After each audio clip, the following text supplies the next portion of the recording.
Hello, I'm Beth Hillson, and I'm the food editor at Gluten Free More magazine. And I'm Sueson Vess. I'm a writer, a professional chef. I've been writing for Gluten Free and More for 11 years. We start with the season, so we look for things that are in season and things that are appropriate for the season, and things that might relate to holidays in the season. And then we look for probably 90% of our recipes should be simple enough so that they're ingredients that you can find and you might even have in your house already.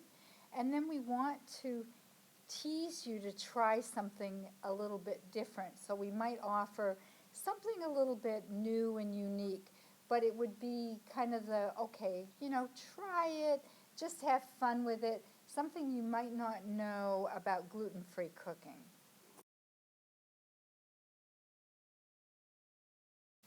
So substitutions are so plentiful today as opposed to 10 years ago. We have lots of flour blends that are available. There are a variety of gluten-free pastas, new grains, teff, quinoa that we hadn't heard of 20 years ago. And so we can tell people how to use these. For example, I make a lentil salad instead of a pasta salad, and just old ingredients, new ways of using them. Well, contamination, cross-contamination, if you have regular gluten-filled flour and gluten-free ingredients together, is pretty common and pretty easy to do, especially if you have kids. Okay, your kids might be eating crackers and they're standing over the silverware drawer.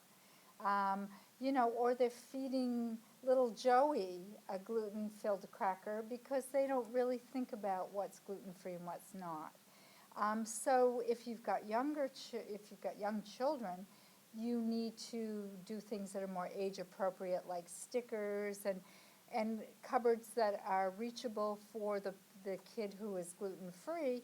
And then if you have just adults, then of course you're going to have to remind everybody that you don't share the peanut butter jar, you don't double dip, you don't share the butter plate, and you don't share the toaster.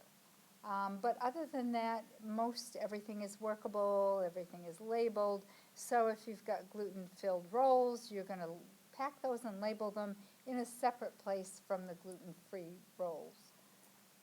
I'm sure you have other tips to add. Well, I was thinking more on a professional kitchen, which is maybe not what you're looking for, but I work in a professional kitchen and we offer gluten-free options as well. But there is a huge dependency on grabbing whatever is close. So if you're stirring a pot of gluten soup and you're making a gluten-free sauce, just having two different colors, labeling things really clearly so that you don't cross-contaminate, and really educating people that, you may be making pasta that containing wheat and a gluten-free pasta. You can't use that same water. And people will think, oh, I can cook the one and then drain it and then throw in the other pasta. Can't do that. Those are some of the big things. And making sure you clean your pans well.